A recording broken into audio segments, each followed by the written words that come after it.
Tele.tv.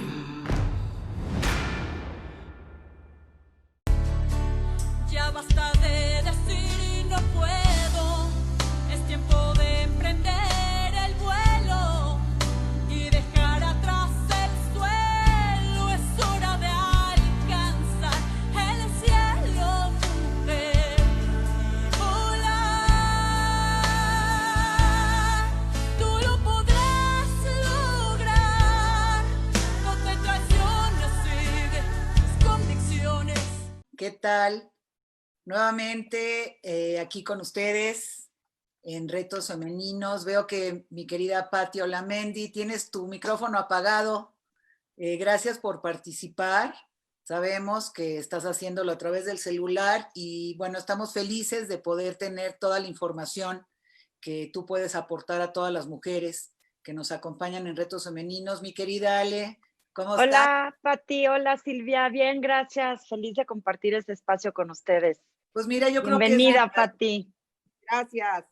Estamos encantadas de poder tener a una profesional de tu nivel que lleva tantos años tratando de combatir la violencia hacia las mujeres. Hemos hecho campañas con Patti, mi querida Ale. Tenemos videos que seguramente quienes nos ven en los programas de los jueves de Mujeres Exitosas y de lunes con Lizzy, los martes con Julieta Lujambio, los miércoles con Meg, en los cortes los hemos ido pasando junto con tantos videitos que hemos producido con información que es vital, no solamente para las mujeres, sino para las familias, porque cuando una mujer vive plena, cuando una mujer vive libre de violencia, seguramente todos los miembros de la familia pues viven muy tranquilos. Entonces sí estamos muy enfocadas a continuar con esta labor y a proporcionar datos.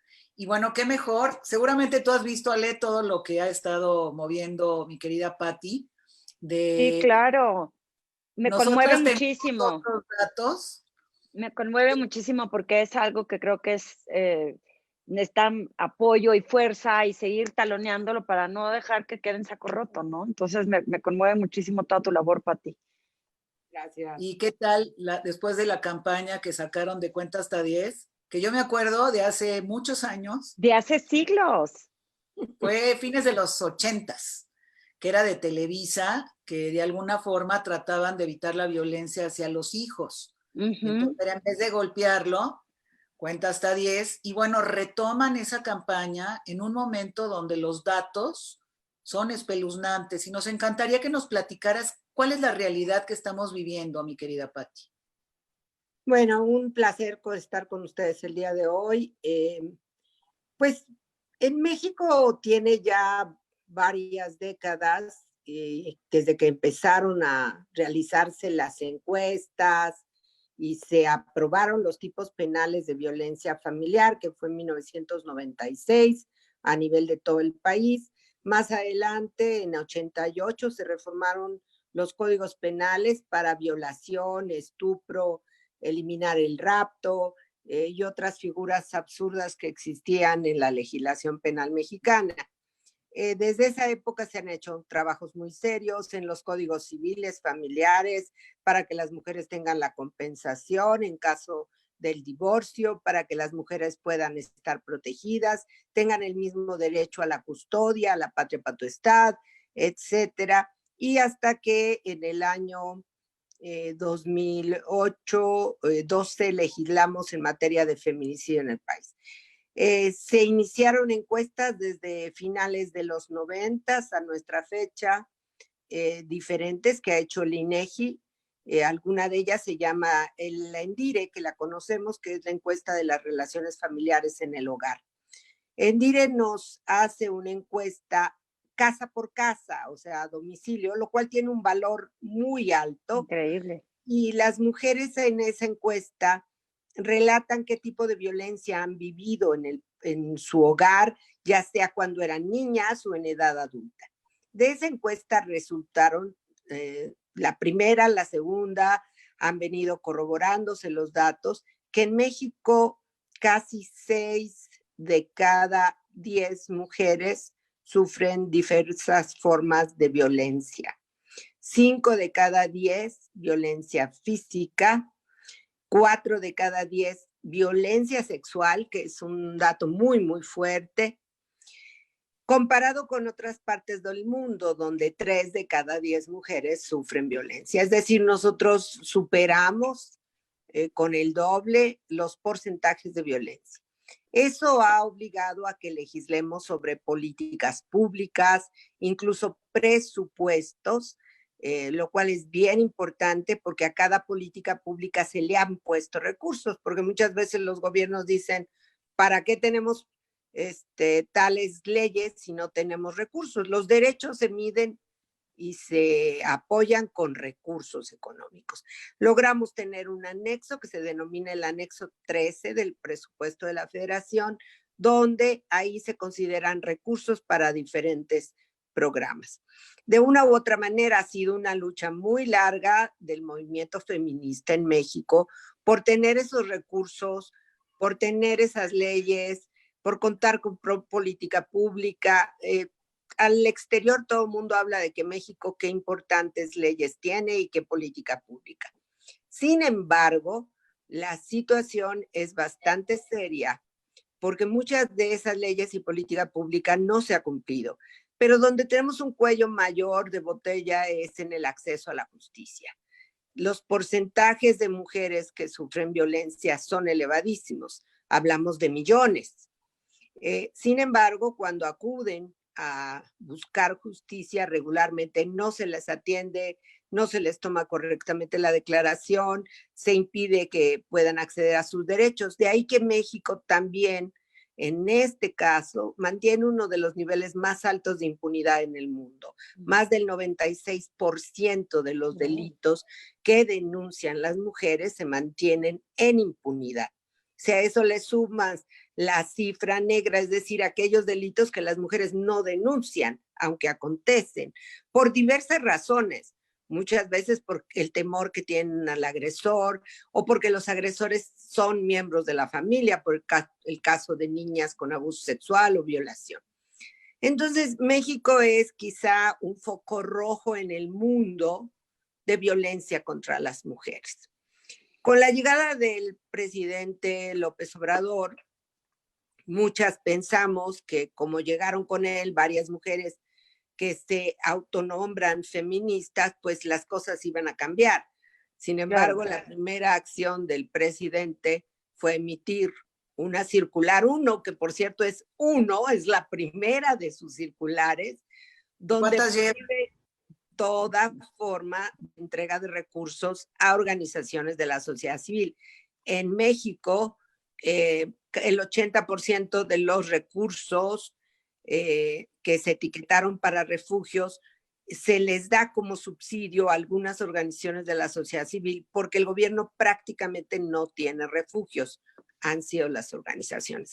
Entonces, desde el día 1 de la circular hasta hoy en día, ha sido cerrar programas, cuestionar recursos, señalar a las feministas como casi enemigas, ponernos en una situación cuando al final de cuentas lo único que estamos reclamando es tenemos leyes, tenemos programas y tenemos una incidencia de delitos contra las mujeres impresionante. Requerimos que todo el mundo nos pongamos a trabajar porque hay que recordar que la violencia es el obstáculo más grande para que las mujeres podamos avanzar y realizarnos como seres humanos. Entonces, ahí está el problema en buena medida.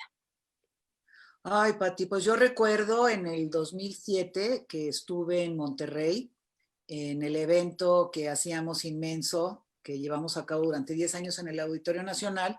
Por primer año, en el 2007, junto con María Elena Chapa, lo hicimos en la Arena de Monterrey. Y María Elena estaba muy contenta porque había salido esta ley que era para eliminar la violencia, era la Ley General de Acceso de las Mujeres a una vida libre de violencia.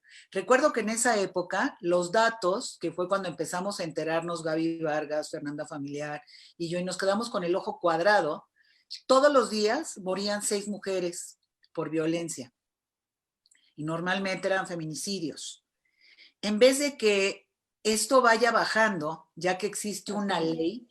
Estos datos han ido subiendo. Hace ratito me preguntaba, Ale, ¿cuál era la duda que tenías de lo que hoy salió en los periódicos? En lo de la Comisión Ejecutiva de Atención a Víctimas, ¿por qué le frenan, o sea, los recursos, el impulso? No entendí. O sea, no me queda muy claro cuál es la razón por la que lo frenan o lo... Sí, Pues seguramente Pati nadie va a poder entiende. contestar. O sea, es que no me Nadie queda claro, entendemos. Pati. Yo digo, si están viendo que es un problema, ¿qué es lo que les impide? O sea, ¿cuál es su motivo de pensamiento decir, no deberían de apoyar esto, que quieren poner el recurso en otra parte que ellos creen que es más importante? ¿O en base a qué razonamiento deciden que las mujeres no deberían de tener esa protección? A sus derechos humanos, imagínate, así Ujú. como quitaron guarderías, que ahora que están regresando muchas mujeres con el alto riesgo del COVID a trabajar, pero los niños no están regresando a la escuela, ¿qué va a pasar? Claro. Toda la parte de refugios, las mujeres que padecen violencia, que tienen pánico, no me digas que van a contar hasta 10 y no Pero tienen ni dicen algo, o sea, dan un argumento lógico de por qué no están apoyando estas campañas o esta gran labor o esta ley para esos recursos que tanto dices que sin recursos pues no hay ley, entonces o no funciona. ¿Cuál es su motivo? Bueno, los argumentos, estamos regresando a una política de los años 80. Antes de que estuviera la Convención contra todas las formas de discriminación hacia la mujer, la CEDAW, que México aprueba en 81, ratifica. Antes de los 80, los gobiernos hablaban de políticas generales. Entonces decían, la política de igualdad es que le vamos a dar educación a todos, todas las personas. Por igual. Y decía, pues ahí las mujeres llegarán. ¿Qué pasó en el 95 en México? Finalmente, porque pedimos muchas mujeres que se hiciera un censo que pasaba con la educación en las niñas. Y ese censo reflejó una cosa, que las niñas abandonaban la escuela en el tercer o cuarto año de primaria para dedicarse a las labores de la casa, del hogar y ayudar a su madre y a su familia. Entonces tuvo que crear en la época del presidente Zedillo lo que se llaman medidas especiales para que las niñas con una beca, sus padres permitieran que terminara la primaria. Gracias a esa medida, hoy tenemos las escuelas, las mujeres saturadas, porque la mayoría de las estudiantes, hay carreras donde mayoritariamente somos mujeres. Te pongo esto de ejemplo porque está comprobado que las medidas generales de política no sirven, porque no acaban con algo que nosotros llamamos brecha de género, es decir, la desigualdad entre mujeres y hombres, motivada por prejuicios, por costumbres, por culturas. Entonces, cuando las mujeres se ponen medidas particulares, hay un cambio cualitativo en la sociedad. ¿Por qué? Porque se logra la igualdad.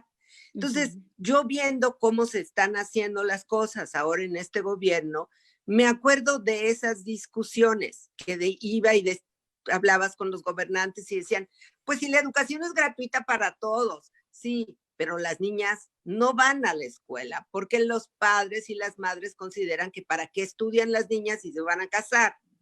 O sea, van a trabajar en casa, claro. Una actitud impedía. Por eso se tienen que implementar medidas focalizadas para las mujeres que permita que se logre la igualdad y disminuir la brecha de género. Eso nos pasa mucho en el trabajo en México de las mujeres. Parece curioso, pero hoy en día las mujeres mexicanas tenemos más mano de obra calificada. Es decir, las mujeres mexicanas estamos en un nivel alto de calificación ya. Sin embargo, somos uno de los países con menos participación de mujeres en el empleo formal, un 43, 45%, comparado con nuestros socios comerciales, bueno, hay una brecha de más de 20%, porque todavía los prejuicios culturales de que te casas y mejor te quedas en la casa, de que si tienes un bebé te quedas en la casa, y luego la ausencia de políticas de cuidado. En realidad, claro, la ausencia de políticas de cuidado, las mujeres no solamente cuidamos a los niños y a las niñas, cuidamos al adulto mayor, a la persona con discapacidad, a quien está enfermo, porque el Estado no tiene políticas de cuidado. Yo siempre he dicho que el gobierno a veces tiene una visión de las mujeres que no corresponde a la realidad, porque se imaginan que somos amas de casa. Curiosamente tenemos los horarios escolares más reducidos del mundo. En el mundo la mayoría, y te pongo de ejemplo nuestros países vecinos en Centroamérica, entran a las 7 de la mañana, 7:30 los niños, y salen a las 3 de la tarde. Nosotros tenemos horarios donde los niños salen 12:30, 1 de la tarde, porque la idea del gobierno que diseña estas políticas es de que somos eternas amas de casa. Lo mismo sucede con el empleo. Nuestros empleos no tienen horarios compactados. Entonces, muchas mujeres van a la precariedad o van al empleo informal para poder compaginar sus labores de madre, labor de casa, de hogar, porque el Estado no te ayuda. Eso forma parte de políticas generales. ¿Quién resiste un trabajo de 9 a 9? Pues nadie. Si tienes 2 hijos en casa, es impensable que lo puedas tener. Entonces, todo eso abona en la precariedad e impide la igualdad. No es que no tengamos mano de obra calificada hoy en día, las mujeres están más calificadas que nunca, pero nuestra posibilidad está reducida porque no existen políticas. Entonces, cuando escuchas al presidente y a las personas que trabajan con él en el gabinete, por ejemplo, en economía, no, las tandas, los microcréditos para las emprendedoras, pero no es lo mismo ser una mujer emprendedora, claro, que la mayoría es jefa de familia y nosotros lo sabemos, ¿verdad? A ser un emprendedor que tiene resuelto el problema de los cuidados, del hogar y de la alimentación y de la casa. Entonces, hacer esas políticas generales ya no sirven. Y el problema es que estamos regresando a esa manera. El programa Cuenta hasta 10 y no estás sola y la bandera y lo que tú quieras, forma parte de esa creencia de que es voluntad, de que el hogar es un asunto privado y que el Estado no tiene que intervenir en las políticas hogar. Eso lo cambiamos desde el 80, donde se dijo la violencia contra las mujeres ocurren en el público y en lo privado. Entonces, estamos regresando lamentablemente a una idea con respecto a las mujeres de generalidad que se tenía. No, si estamos ayudando a todo mundo empleo joven, pero nosotros sabemos que muchas jóvenes tienen un problema cuando tienen que ingresar al empleo. Son madres solteras o están con un embarazo. Entonces, no es lo mismo el empleo joven para hombres que el empleo joven para las mujeres. Es decir, hay diferencias que no vamos a atacar y lo que va a pasar es que se van a ahondar las brechas de género. Ya basta de decir no puedo, es tiempo de emprender el vuelo.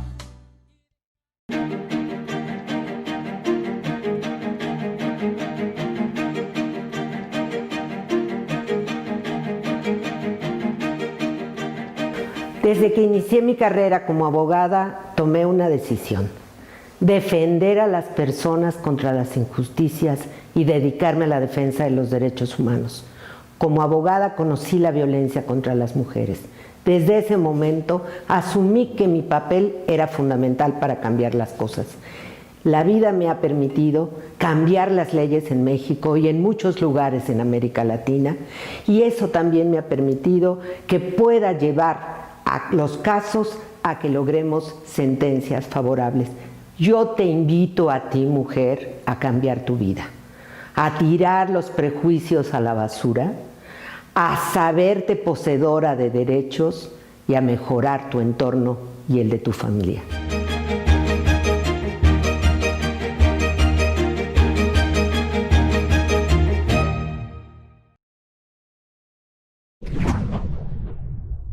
Aztele.tv.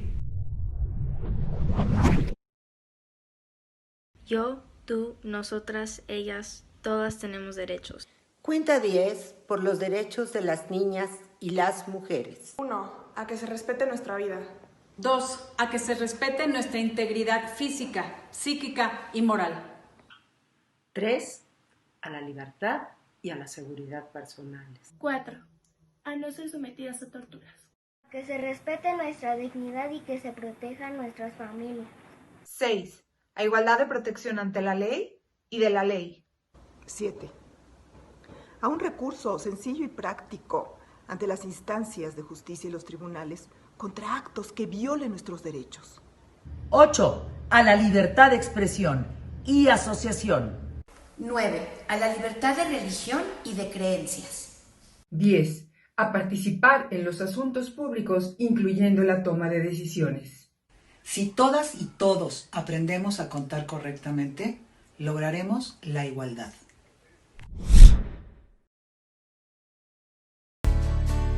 Ya basta de decir no puedo, es tiempo de emprender el vuelo. Fíjate que ahorita que te estoy escuchando, me viene todo lo que, pues también durante muchos años hemos tratado de apoyar a Julieta Lujambio en lo de Mamá Sola, donde pues las estadísticas, no sé si ya aumentó, pero yo me quedé que de cada 3 familias, una es sostenida al 100% por una mujer. Por una mujer. Ha aumentado, se ha quedado. Imagínate esta mujer joven.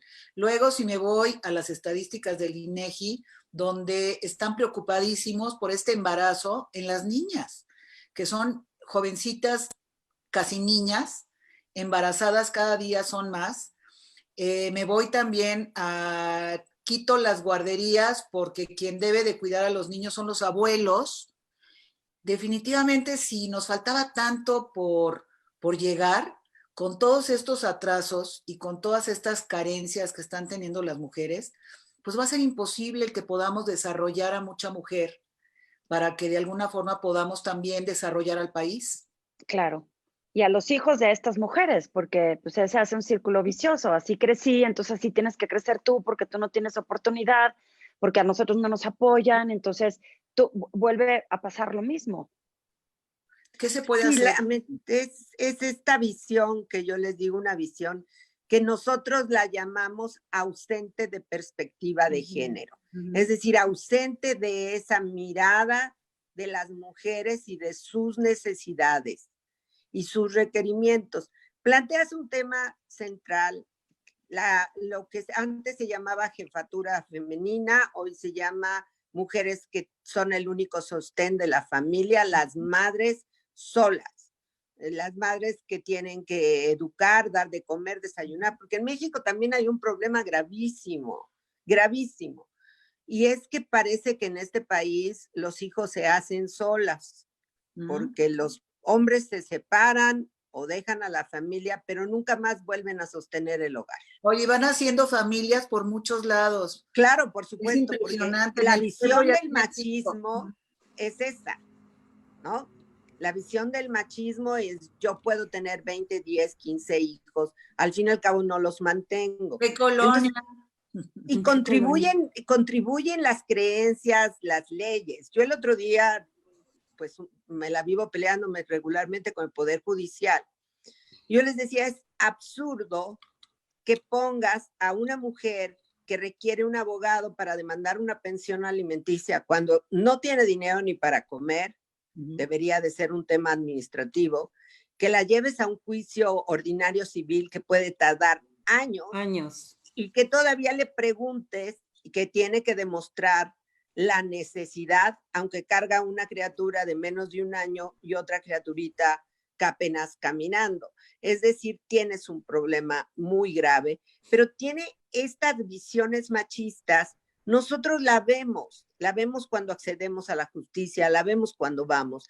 Y ser madre, jefa de familia, ¿qué es lo que les hemos estado insistiendo? Ahorita con la pandemia, muchas mujeres se van a quedar o ya se quedaron sin empleo. La mayoría de esas mujeres son jefas de familia. Es decir, son el único sostén de su familia. Tenemos en México 22 millones de mujeres que trabajan y que ganan entre 1 y 2 salarios mínimos. No solamente tenemos rostro de informalidad del empleo femenino, también lo tenemos de precariedad. Entonces, te quedaste dinero. Cuando les decimos, entreguen un ingreso mínimo vital, es decir, por lo menos denles 3 meses el salario mínimo, porque si esa mujer no llevó comida a la casa, pues Toda la la familia no va a comer. No come nadie. No come nadie. Y si estaba rentando un cuarto, va a tener que desalojarlo. O sea, hay una precariedad en la vida de las mujeres verdaderamente impresionante, porque el rostro de pobreza es femenino. Entonces, tiene que haber políticas que se llaman de acción afirmativa, medidas especiales, que reconozca estas desigualdades. Y las jefas de familia o las mujeres que sostienen su hogar en México es una proporción muy alta comparada con el mundo. Pero además yo y tú y todas seguramente coincidiremos que en México muchas mujeres son jefas de familia, pero no se atreven a decir, ya sea porque tiene años que no ven al marido, ¿verdad? O el marido pues ya tiene otra mujer en otro lugar, pero formalmente siguen casadas, etcétera. Entonces yo creo que en México las mujeres que sostienen un hogar solas rebasan por mucho el 30%. Yo creo que estamos hablando casi el 50% de los hogares donde si no es el único aporte, es el mayoritario. Oye, Pati, altísimo. Sí, es preocupante, es muy preocupante. Esta ley que estuvo impulsando mucho Julieta, muchos años, porque yo hasta la acompañé en varias ocasiones al Senado, luego venía el cambio de gobierno y en automático, pues nos quedábamos fuera. ¿Por qué no les contamos a las mujeres el derecho que tienen? Porque hasta donde yo me quedé es, hombre que no cumpla su obligación hacia los hijos, ya ni siquiera tienes que demandar ni nada, simplemente le dices al juez y está como boletinado, donde no puede hacer muchas cosas, y además también la empresa, si él trabaja para alguna institución, tiene también compromisos adquiridos, no mentir, porque luego es típico, ¿no? De cuánto gana 3 pesos. Sí, y entonces, a final de cuentas, le toca nada a la mujer, porque es como una limosna. Pero eso, por ejemplo, perdón que te interrumpa, Silvia, eso, por ejemplo, yo sé que sí se los disminuyen, pero me supongo que no a todo mundo. O sea, ¿cómo podría ser la mujer para luchar por ese derecho? Porque yo sí conozco a quien le quitan del sueldo al hombre para dárselo a ella, y ya ni siquiera, aunque mienta, la empresa automáticamente está... No todas, No todas. No, yo sé, pero ¿cómo haría una mujer para saber que puede exigir ese derecho o que puede instigar a que también la empresa de donde trabaje él o el que le pague a su marido le ayuden con ese apoyo? Porque pues tienes toda la razón, fingen que no tienen y las dejan en la calle. La calle. Bueno, lo primero que tenemos que saber, Silvia, es que cada estado tiene una legislación en materia familiar. Entonces, o sea, no este trabajo maravilloso de Julieta por la lista de deudores alimentarios, el que exista una controversia de orden familiar, un juicio más sencillo para acceder a alimentos, lo tenemos en la Ciudad de México. ¿Sí? Pero no se supone que lo habían pero no lo tenemos a nivel de todo el país. Okay, yo no sabía porque eso. dependerá mira, la controversia del orden familiar, quiero explicárselas muy brevemente, porque todas tenemos que aprender de derecho. Claro. Es un juicio rápido, en donde el juez toma decisiones para proteger los derechos de las personas víctimas en este sentido, o de quien demanda alimentos. Entonces, por eso tienes en la Ciudad de México que se fija una pensión provisional inmediatamente. No requieres abogado, te formas, llegas al juez, fijan la pensión provisional en lo que se decide cuántos ingresos tiene, las empresas, pero de entrada se fija una pensión. Eso no está en todo el país. Eso logramos, nosotros modificamos la ley en el 96 y creamos lo que se llama controversia del orden familiar. Es decir, este juicio pequeño que permita que las jueces actúen de oficio e impongan inmediatamente el juicio de alimentos de manera inmediata. Pero lamentablemente no sucede lo mismo. Te mueves a cualquier estado, vas a Puebla y es otra cosa, vas a Morelos es otra cosa. Ese es un problema. Yo he insistido mucho que la pensión alimenticia ya no debería de ser motivo de un juicio. He insistido mucho que la pensión alimenticia debe ser algo de oficio, como sucede en muchos países. La gente se divorcia, se le notifica al registro civil del divorcio, que eso sí se hace en México, y al momento de notificarle, también le notificas la pensión alimenticia. Por supuesto, si él no cumple con la pensión, inmediatamente están los registros de Hacienda, de ingresos, de bienes, y se pueden embargar incluso bienes para asegurar la pensión. Pero también hay un control social. Es mal visto en muchísimos países que una persona, un hombre, no pague una pensión. Es más, hay lugares donde ni siquiera son aceptados porque adeudan una pensión.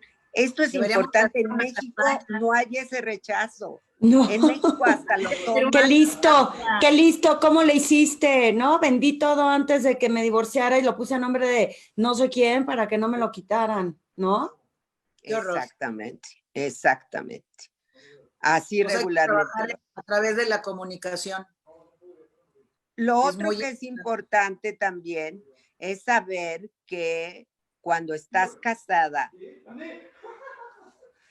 trabajes, no trabajes, tienes derecho al 50% de los bienes del matrimonio. Es decir, la mitad es tuya. Ya la Corte ratificó. Eso lo creamos también en el 96 como una medida de compensación para las mujeres que mayoritariamente se dedican a la casa, al cuidado y demás. Ahora, aunque tú trabajes, también tienes derecho al 50% de esas, digamos, bienes del matrimonio, que puede ser un vehículo, que puede ser una pequeña casa, que pueden ser enseres, que puede ser una cuenta bancaria, pero tienes derecho a ese 50% e inmediatamente tiene que ratificarse. E incluso se ha ido más allá en los juzgados. Yo logré un asunto que, a pesar de que la propiedad estaba a nombre del marido y la obtuvo antes de casarse, demostramos que había comprado el inmueble en obra negra y que por lo tanto ella había aportado una cantidad para construir. Entonces la jueza falló a nuestro favor con la mitad de la propiedad. Entonces sí es importante que esto lo sepamos las mujeres. Claro, toda información es súper importante. ¿Y cómo hacemos para que más mujeres se enteren? ¿Cómo hacemos para que más mujeres luchen por esto y que puedan apoyar la gran labor que están haciendo ustedes en representación de todas las mujeres? O sea, ¿qué se puede hacer? ¿Y cómo poderlas contactar, Pati? Porque siento que muchas mujeres ni siquiera conocen sus derechos. No saben. Claro. Mira, yo creo que ha sido una lucha constante. Cuando creamos las instituciones de las mujeres, que fue a petición de las feministas, pensamos que esas instituciones se iban a dedicar a promover los derechos y a defender las mujeres. Regularmente son muy pocas las que hacen esto, hay que decirlo, es muy lamentable. Se convierten en otra oficina más del gobierno y difícilmente actúan. Ahora nosotros tomamos una decisión frente a toda esta andanada de cosas que ponen en riesgo todos nuestros derechos, porque hay que decirlo, todas estas políticas generales que se están implementando ponen en riesgo nuestros derechos, pero además abona a regresar una cultura de que no es tan grave que te golpee, de que no es tan grave que te quite, de que no es tan grave esto. O sea, abona una cultura machista que justifica la violencia, que justifica, por supuesto, las limitaciones, etcétera, y que vuelve a colocar a la mujer en una persona cuya responsabilidad principal es el cuidado de los hijos y la casa. Cuando dice el presidente, ya no va a haber guarderías infantiles, le voy a dar dinero para que cuiden a su casa. Oye, si yo regreso a mi casa, pues no tengo con qué pagar ni la renta, ni la luz, ni las escuelas. Yo tengo que trabajar afuera porque lo que tú me puedas dar no me permite a mí darles de comer a mis hijos. Bueno, a lo mejor con lo de hoy, que hay que comer frijol y arroz, a lo mejor sí alcanza un poquito. Pues fíjate que los datos son muy fuertes en ese sentido. Está comprobado que en México varios millones de niños logran cuando mucho una comida al día. Y la comida al día que tienen cuando mucho es tortilla con frijol.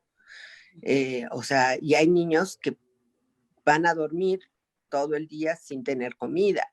O sea, no es tan sencillo como se quiere ver. La pobreza es un tema real y son regularmente hogares pobres donde una mujer trata de sobrevivir junto con su familia. Y tienes cuestiones del machismo que heredamos. Tú decías el embarazo de niñas. Yo lo que digo son violaciones de niñas, porque se es niña hasta los 18 años. Claro. Y hemos peleado mucho porque en México, al igual que en otros países, se sancionen las relaciones de niñas, aún supuestamente consentidas, con adultos. Lo pongo de ejemplo porque todos los mexicanos sabemos que cuando cruzamos la frontera con Estados Unidos, ni de broma puedes tener una relación con una menor de 18 años. No, te meten a la cárcel. Pero en México hay estados donde el matrimonio se ha permitido a los 12 años, donde una niña de 10 años la obligan a llevar un embarazo. Y yo digo que todas esas son violaciones sexuales, porque la condición de niña no la pierdes. No te permite. Eres menor hasta los 18 años. Entonces México, paraíso de los violadores, y hay que decirlo, y yo creo que la canción chilena del violador eres tú nos cayó a todas de manera impresionante, porque los testimonios es el abuso sexual, la violación. Más del 50% de los abusos sexuales y violación ocurren en el seno de la familia que dice el presidente es un ejemplo de solidaridad. En esa familia están las violaciones, están los abusos sexuales, están los embarazos de niñas, o en gente cercana a la familia, el padrino, el compadre, etcétera. Entonces, las niñas corren más peligro y las mujeres dentro de casa que fuera de casa. Esto tiene que quedar claro, no es un invento.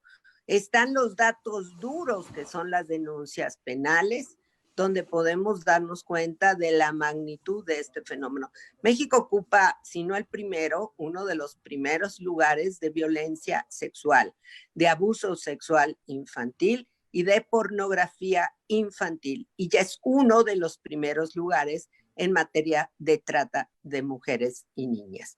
Entonces, la situación no ha mejorado en México, ha empeorado.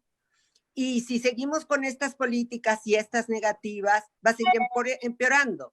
Entonces, pongo un Porque ejemplo. les está dando permiso, claro. O sea, es como decirle, no pasa pero además nada. les dice, no, ¿por qué vamos a hacerles caso? Mienten, ¿verdad? Pongo un ejemplo, logramos después de muchos años, yo he estado capacitando a policías, incluso a policías de América Latina, en todo lo que viene siendo una nueva forma de investigar la criminalidad. Y logramos que tuviera, en el sexenio pasado, por primera vez tuviéramos una unidad especializada de Policía Federal en materia de trata. Esa unidad entró a este gobierno y desapareció. No te puedo creer. Obviamente, entonces, yo no entiendo si es fundamental. Combatir la trata de personas es un delito de lesa humanidad, es esclavitud. Habíamos logrado ya, incluso todavía yo en noviembre, antes de que entrara el gobierno, pude conseguir recursos, traje a algunos expertos de España, de otros países que han hecho un trabajo impresionante contra redes de trata. Estuvimos trabajando con la unidad, tipo de investigaciones, todo, y lamentablemente ya esa unidad ya no está. Yo le he pedido al secretario Durazo en muchas ocasiones que tenga un área especializada de delitos contra las mujeres. Son nuevas formas delictivas. Es enorme lo que está pasando en nuestro país. Pues no, lamentablemente no existe esas áreas.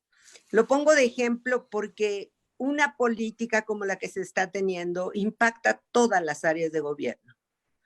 Entonces, frente a eso, pues varias mujeres decidimos crear y unirnos a través de una cosa que le llamamos Nosotras Tenemos Otros Datos. Un poco parafraseando al presidente cuando él dice, no, yo tengo otros datos. Bueno, nosotras tenemos otros datos y tomamos la decisión no precisamente estar proponiendo, porque ya les hemos propuesto todo, les hemos hecho la tarea al gobierno. Cualquier iniciativa les hubiera costado millones, nosotros las hemos hecho gratis, hemos hecho todo el trabajo. Entonces tomamos la decisión de estar visibilizando lo que ellos plantean como invisible, estar evidenciando la problemática en los estados, en las ciudades, estar poniendo de cara al frente la verdadera realidad de la violencia y la desigualdad de las mujeres y estar insistiendo en esta política, porque también necesitamos generar conciencia en la ciudadanía. Y lamentablemente en México todavía golpear a una mujer no es un tema mal visto. Y lo vimos con ese horrible video de este hombre notario que está golpeando y están los dos hombres ahí al lado y no intervienen porque es su esposa, ¿no? Que no se meten y que están viendo todo el tema y no se meten. Pero además hoy salió que no lo remueven, se queda como notario. Imagínate como servidor público, un hombre valores, ¿no? Que no solamente eso, tiene acusaciones de acoso, de la libre de derecho, salió también una profesora que dijo que por haber evidenciado la quitó. O sea, esos seres están en los puestos públicos. Pero como dices tú, Pati, por eso siguen haciendo las cosas, porque al fin y al cabo, pues no les pasa nada. Hay una impunidad impresionante y al fin y al cabo puedo seguir teniendo poder y puedo salirme con la mía. Y es impresionante e injusto. Ya basta de decir no puedo, es tiempo de emprender el vuelo.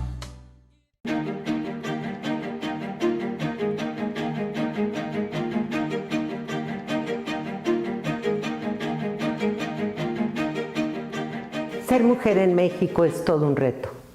Desde niñas nos enfrentamos a una cultura que nos discrimina, nos margina, nos obliga a hacer algo que no queremos. Ser mujer y ser niña sigue siendo un tema peligroso en nuestro país. Yo te invito, mujer, a que desde niñas trabajemos para que las cosas cambien, que los prejuicios y la cultura no estén más en nuestra vida. El ser mujer no es una limitante, es una oportunidad. Cualquier mujer podemos llegar a ser lo que queremos ser. Pero si no eliminamos la discriminación en nuestras vidas, si seguimos favoreciendo la cultura, las costumbres y los prejuicios, no cambia. Desde ahora toma una decisión. Ser mujer es un gran logro y podemos ser lo que queramos ser. Eliminemos la discriminación en nuestro hogar, en nuestra calle, en nuestra comunidad, pero sobre todo en nuestras vidas.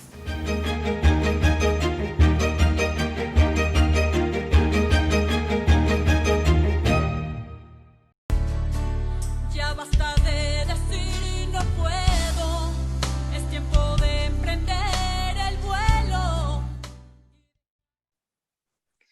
Pues te quiero no, y no quiero pensar cómo le va a ir a la esposa. Claro. Porque a pesar de que salió el video, a pesar de que se evidenció, el señor sigue con todos sus privilegios y va a seguir con todos sus privilegios. Y muchos hombres dicen, si no le pasó nada a él, pues a mí tampoco me va a pasar nada. Yo siempre les he dicho que la impunidad en México es el mejor alimento para la delincuencia. Claro. Y tú, Silvia, cuando hablabas, presentabas lo que pasaba hace años. Desde Ciudad Juárez, cuando supimos a finales de los 90 la tragedia de los asesinatos de mujeres, a las que se les llamó primero que eran unas locas, que eran unas voladas, que andaban en la calle, que se vestían que se lo indebidamente. buscaban. Cuando, pues sí, salían de noche porque iban al turno nocturno de la maquila, ¿no? Por ejemplo, y tenían que cruzar el campo algodonero. Desde esa ocasión y después con los casos que tuvimos y el reclamo internacional e incluso con la sentencia de la Corte Interamericana, teníamos ya la información necesaria para saber lo que estaba sucediendo en el país. A pesar de eso, nunca hubo un trabajo serio de las áreas de seguridad y justicia. Quiero decirles que nunca se registró la información sobre asesinatos de mujeres hasta que finalmente logramos el sexenio pasado, casi a finales del sexenio pasado, que acordara el Consejo de Seguridad, aunque ya habíamos legislado en materia de feminicidio desde el 2012, no se quería registrar los asesinatos de mujeres. Hasta final del sexenio pasado logramos el acuerdo para que se contabilizaran los feminicidios. Imagínense, es increíble lo que pasa en nuestro país. No solamente logramos los cambios legislativos, tenemos que ir a pelear porque lo mínimo, una obligación, yo he trabajado, yo fui su procuradora de justicia en la Ciudad de México, yo sé que todos los delitos tienen que registrarse, pero ¿a qué nivel llega la misoginia que no quería registrarse el feminicidio? Inicia el periodo el presidente López Obrador y sale su señor fiscal diciendo que desaparezca el feminicidio. Volvemos a homicidio, que sean de hombres o de mujeres. Otra vez a invisibilizar la tragedia. Con la tragedia de que ahorita ya estamos contando prácticamente 11 asesinatos diarios de mujeres. O sea, ya llegamos es una a 11, cifra sí, aterradora. dolorosa. Oye, los últimos que grabamos en los videitos que vamos a pasar este viernes en el programa, estabas hablando de 10 punto algo, hace 2 años, o sea, ya llegamos a 11. A mí me tocó hace algunos años recibir y platicar eran 2 mujeres, premios Nobel, que venían a exigir al gobierno. Yo me moría de la vergüenza cuando me empezaron a contar de que ellas venían, porque no era posible lo que estaba pasando en nuestro país. Luego, en el 2010, recordarás que hubo un estudio de las Naciones Unidas a nivel mundial, donde salió que México ocupaba el primer lugar en abuso sexual. Nadie abrió la boca. Cada vez que yo lo mencionaba, la gente se molestaba y me decían que eso no podía ser, que era una mentirosa. Digo, está en todos los periódicos. O sea, yo nunca he entendido por qué les molesta tanto el aceptar una situación. Mientras no la aceptas, no tienes forma de mejorar, no tienes forma de erradicar de verdad lo que viven. La misma Cámara de Diputados también hace como 4 años sacó que México ocupaba el primer lugar en abuso sexual a los niños. Y así todos los datos que van saliendo, Rosy Orozco, que nos comparte todo lo de la trata de personas. Bueno, la trata, además de que ocupa, yo no sé si sigue en el segundo lugar en ingresos, pero ya estaba muy, muy cercana a lo que es el narcotráfico. Yo sí creo que es una labor de todos. Y por eso quiero ratificarte aquí en vivo, mi Pati, que Retos Femeninos es parte de Nosotras Tenemos Otros Datos.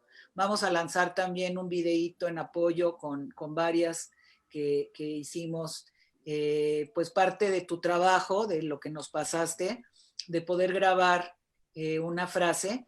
Y yo creo que vamos a lograr que mucha gente se sume y lo replique, porque la comunicación, pues sí puede educar. Y es lo que pretendemos.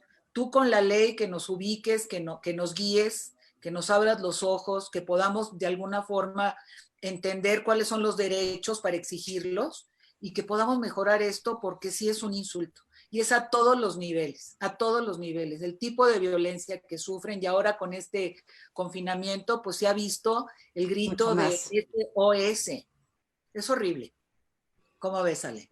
Sí, es que lo que estaba pensando ahorita que decías eso, Silvia, es que creo que pues ya te da coraje decir por qué lo están haciendo, por qué te están quitando este apoyo, por qué no están poniéndole recursos, pero pues creo que no nos sirve de nada, porque es una forma reactiva de entender esto, y cómo más bien en forma proactiva podemos hacer algo exactamente para provocar que esto suceda, porque ya enojarnos por lo que no están haciendo los recursos, o como dice Pati, estamos regresando a 1980, cuando era general, cuando deberíamos estar, estamos en el 2020, deberíamos de estar en un país más evolucionado, fomentando. Imagínate los recursos que se podrían generar para nuestro país, teniendo a más mujeres generando mejor y apoyándonos entre nosotros. Y esta parte que dices, no lo puedo creer, bueno, ¿para qué me enojo? Mejor, ¿cómo, Pati, te ayudamos, o cómo otras personas pueden participar de manera que se haga esto algo importante, en lugar de estar quejándonos porque estos no se están poniendo las pilas? Mira, yo quisiera hablarles rápidamente de la propuesta de Nosotras Tenemos Otros Datos, porque es una apuesta no solamente de conocimiento de nuestro derecho, sino de exigencia de nuestro derecho. Las mujeres tenemos derecho a participar en todos los niveles de toma de decisiones en el país. Y tenemos que protestar, evidenciar, volvernos una especie de Contraloría Ciudadana, decir, aquí están estos recursos, ¿por qué no se están usando? Nos están mintiendo en estos informes, no están reportando lo que en verdad está pasando, ¿qué sucede? Entonces, no aspiramos con otros datos a ser ni un grupo de investigadoras ni nada de eso. Aspiramos a ser mujeres que ejerzamos nuestros derechos políticos, libertad de expresión, de asociación, de reunión, acceso a la información correcta, intervenir en los asuntos públicos, porque yo sé que todas estamos abrumadas, y más cuando eres madre, estás totalmente abrumada. Pero hemos venido innovando con cosas, por ejemplo, una protesta virtual, sube un cartel y di estoy en contra, una información que proporciones, no permitas que estas arbitrariedades se cometan.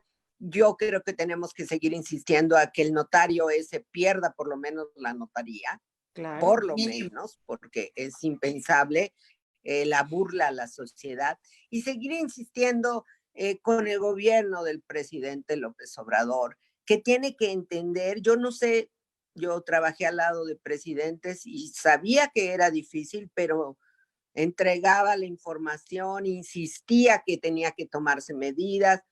Yo no sé si no le pasan la información, si no llega correctamente, pero tiene que haber un conocimiento de la realidad, porque no es maravilloso. Y también a muchas mujeres que minimizan. Yo he escuchado a una feminista muy connotada, Marta Lamas, que dice que el abuso sexual o la violación, pues no tiene caso, que las chicas pueden tener sexo a temprana edad y que las mujeres que hablamos de hostigamiento sexual exageramos. A mí todo eso me parece muy grave, porque cuando tú llevas casos de mujeres que han sido afectadas por estos delitos, te das cuenta del impacto que esos delitos han tenido en su vida y en su desarrollo. Entonces tenemos que acabar con esa idea y proteger a las niñas. Y se es niña hasta los 18 años. No podemos perder ese carácter de niña. Y vamos a seguir empujando porque en este país se reconozca que nadie tiene derecho a tocar a una niña como lo hacen hasta ahora. Claro. Y ni a ninguna adulta que no esté de acuerdo. Oye, se nos acabó el tiempo. No sé qué quieras comentar, Ale, para cerrar. Pues nada, creo que, sí, mucho. Podríamos necesitar otra hora para poder comentar, pero te felicito, Pati, por el trabajo que estás haciendo, porque lo tienes sustentado, como dices tú, con datos duros, pero con conocimiento de causa, pero aparte con acción, y si no es nada más dientes para afuera, o sea, como que se me pone la piel chinita cuando escucho decir de, no importa que cada quien, y todas esas mujeres que están quedando desprotegidas porque una sola persona decidió que es la libertad de cada uno, y no está entendiendo que no todo el mundo es igual, y que no todo el mundo vive en las mismas circunstancias, y la voluntad de cada mujer, como dice Silvia, tiene que ser autónoma, independiente y protegida por un país en donde deberíamos de estar unidos, sintiéndonos protegidos, no que qué miedo ir a declarar porque a lo mejor me va peor. Y creo que por ahí me da mucho coraje, pero me da mucha energía y mucha fuerza por lo que se pueda hacer para que esto suceda, bueno, pues apoyándote siempre. Pues una invitación a todas las que nos ven, por favor, sumémonos todas somos importantes, todas las voces son necesarias, porque nuestra acción sí puede hacer la diferencia. Claro, y hay que apostarle a que el cambio, las mujeres lo vamos a hacer en México, nadie más lo puede hacer más que las mujeres, porque no tenemos al final de cuentas un interés particular, más que exista un cambio real, y tampoco tenemos un liderazgo, el feminismo es muy amplio, los movimientos sociales son muy amplios, lo importante es que seamos parte de ese gran movimiento transformador. Pues yo solamente para cerrar digo que unidas hacemos la diferencia y unidas podemos lograr estos cambios que tanto anhelamos. Compartan este programa. Muchas gracias, mi Pati. Un abrazo. Pati, gracias, Silvia. Gracias, Ale. Buenas noches, Gracias, descansen. Silvia. Hasta luego. Ya basta de decir no puedo, es tiempo de emprender el vuelo y dejar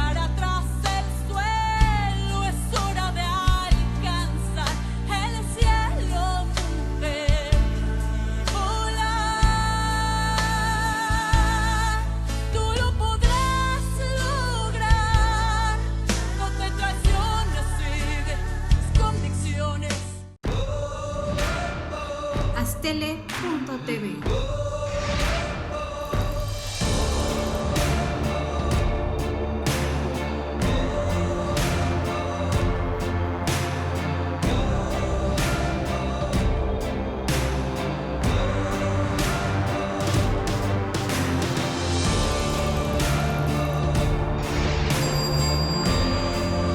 Astele.tv.